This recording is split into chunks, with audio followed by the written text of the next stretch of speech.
Olá, pessoal! Hoje a nossa aula será sobre o Conselho Tutelar. Sejam bem-vindos.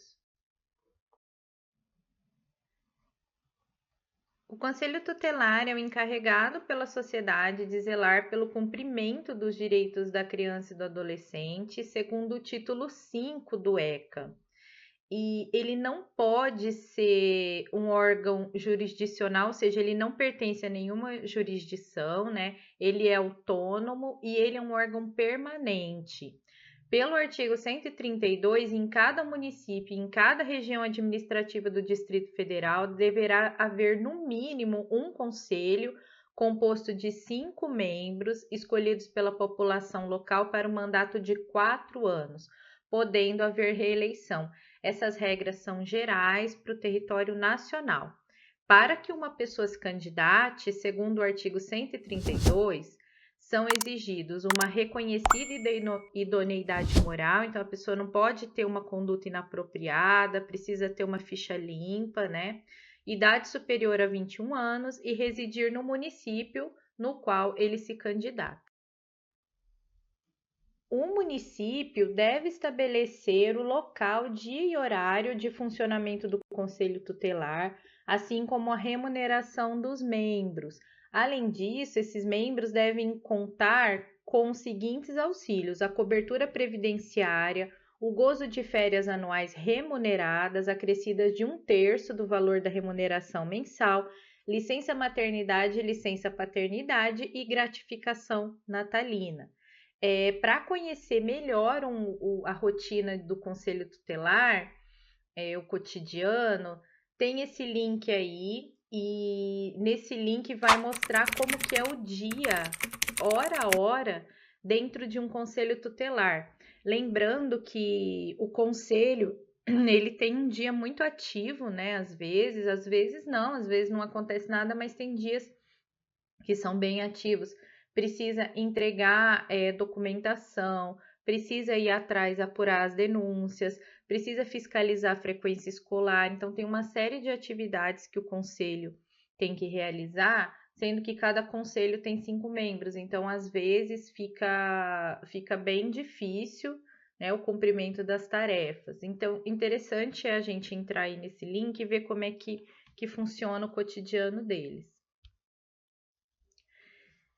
Os recursos para o funcionamento do conselho, para a remuneração dos membros e sua formação continuada devem constar na lei orçamentária do município e Distrito Federal.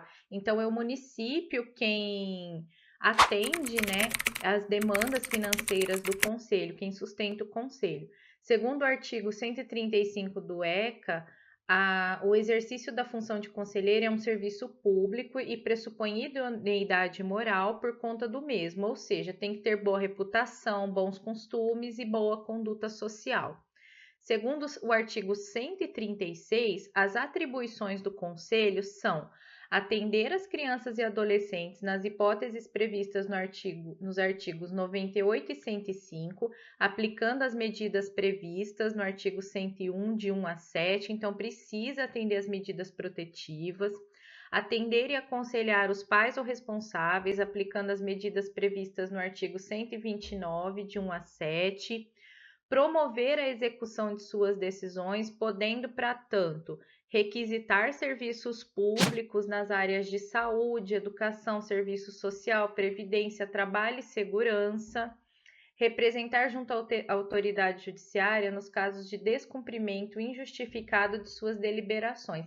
Então, o conselho ele vai fiscalizar todo o cumprimento dos direitos da criança e do adolescente. Então, ele vai ver se a sociedade está atenta a isso, se ela está cumprindo isso, se os pais, a Olá, peço família. desculpas por interromper sua aula por um breve momento, mas tenho algo importante e vantajoso para compartilhar com você. Se você está gostando desta aula, tenho uma ótima notícia.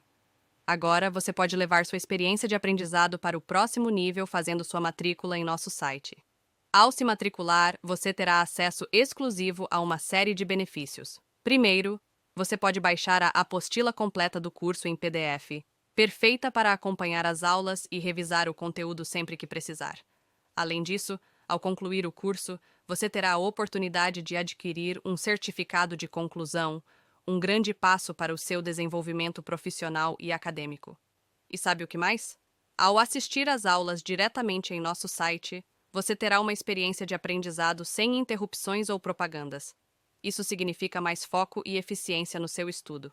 Então, não perca essa chance. Clique no link na descrição deste vídeo ou visite nosso site para se matricular agora mesmo. É rápido, fácil e vai transformar a maneira como você aprende. Agora, vamos voltar à aula.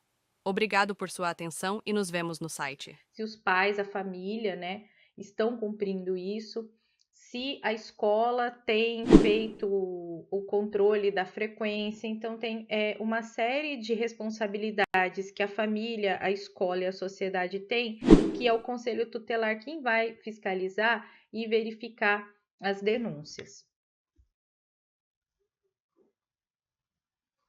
Além do explicado, né, no slide anterior, o Conselho também tem como função encaminhar ao Ministério Público e à autoridade judiciária qualquer notícia de fato que constitua infração administrativa ou penal dos direitos da criança e do adolescente. Fica a cargo do Conselho também entregar certidões de nascimento ou óbito do menor quando for necessário, assim como representar em nome da pessoa e da família no caso de violações dos direitos. O Conselho Tutelar deve representar ao Ministério Público para efeito das ações de perda ou suspensão de poder familiar, após esgotadas as possibilidades de manutenção da criança ou do adolescente junto à família natural. Então, o conselho que vai representar ali junto ao Ministério o que aconteceu, né? Vai descrever a situação que leva a esse pedido de perda do poder familiar. E se esse conselho entender que é necessário, deve pedir o afastamento da criança ou adolescente do convívio familiar, comunicando ao Ministério Público os motivos para esse afastamento. Então, às vezes, ele vai atender a ocorrência, ver que a situação é grave, recomenda que a criança seja afastada da família até que a situação seja resolvida. A sociedade deve ser parceira do conselho na proteção à criança e ao adolescente, e para isso devem ser criados projetos e ações de divulgações das formas de proteção junto à comunidade. Isso inclui a escola, que deve estar sempre atenta ao cumprimento dos direitos do menor, observando sua integridade física, né, se essa criança não tem nenhum sinal de maus tratos, emocional e psicossocial, e comunicando ao conselho qualquer fato suspeito que possa verificar no cotidiano escolar. Não só a escola, mas toda a sociedade pode fazer essa denúncia junto ao conselho tutelar. E aí, se você preencher os requisitos e quiser se candidatar ao Conselho Tutelar, quais que são os critérios para essa eleição? A eleição ela se dá sempre na mesma data em território nacional. Uma lei municipal deve definir os critérios de escolha para os conselheiros tutelares da cidade e o processo ficará a cargo do Conselho Municipal dos Direitos da Criança e do Adolescente, sob fiscalização do Ministério Público. A data da escolha é a mesma em todo o país e a eleição é feita a cada 4 anos.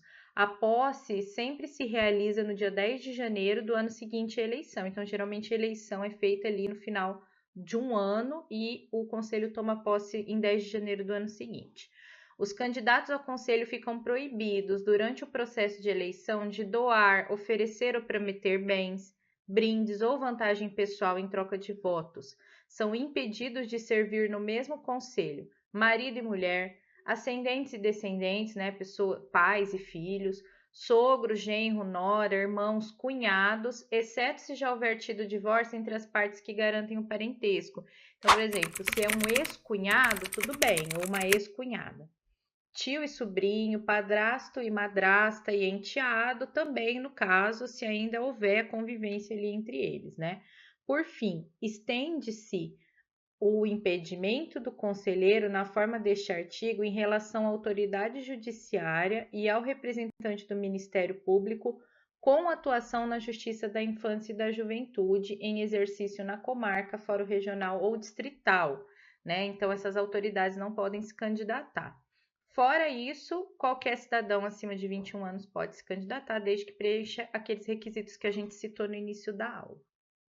E aí, tudo bem? Estou passando apenas para deixar um recado bem rápido para você que acabou de ver essa aula e que gostaria de assistir a todas as aulas desse curso. É bem fácil, basta você clicar no link que está na descrição deste vídeo ou acessar www.novacursos.com.br. Fazendo sua matrícula em nosso site, você terá acesso a todas as aulas desse curso e mais centenas de outros cursos, além de poder fazer avaliação. E caso você queira, poderá estar adquirindo o certificado com um valor bem acessível. Esse foi o recado que eu queria dar. Aguardo sua matrícula. Até breve!